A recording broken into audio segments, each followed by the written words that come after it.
Hi there, Andrew here to regale you with a grab bag of news, opinion, and personal anecdotes from the previous week of 7 days. Let's get started. Nintendo has long weathered speculation that it purposefully short supply of its popular products, such as the Wii, Amiibo, and more recently the Switch, in order to artificially inflate demand. The Switch may be impossible to find on store shelves, but at least we can be reasonably certain that we'll have many opportunities to pick one up over the next few years. This turned out not to be the case with the similarly so popular it's never in stock NES Classic Edition, which Nintendo discontinued after only 5 months on the market. At the time, an unnamed Nintendo representative responded to the gaming world's collective incredulity by telling IGN that the NES Classic Edition wasn't intended to be an ongoing long-term product. Shortly thereafter, Nintendo of America President Reggie Fils-Aimé told Time that the NES Classic Edition was originally intended as a product for the 2016 holidays. Naturally, gamers found these explanations aggravating because at no point was the NES Classic Edition ever marketed as limited edition, or holiday exclusive, or while supplies last. So this week, Nintendo's Senior Director of Corporate Communications, Charlie... this guy, offered a mea culpa, telling Ars Technica, "I think we could have done a better job communicating that was going to be a limited run."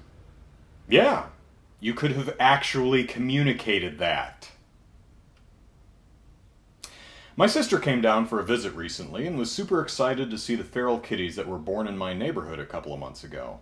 I see them lurking in the bushes pretty much every time I go outside, so I told her we'd definitely see them. She was here for 5 days. We saw neither hide nor hair of them. Did they move on and find a better place to live? Nope. They just don't seem to like my sister very much because since she left, I've seen them every single day. A fact I gleefully rub in her face by texting her each and every one of these pictures. Because that's what older brothers do.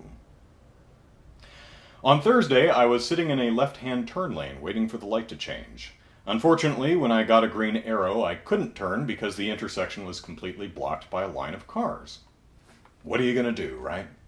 Well, the guy behind me certainly seemed to have an idea because he started honking and angrily gesturing at the green light and motioning that I should go.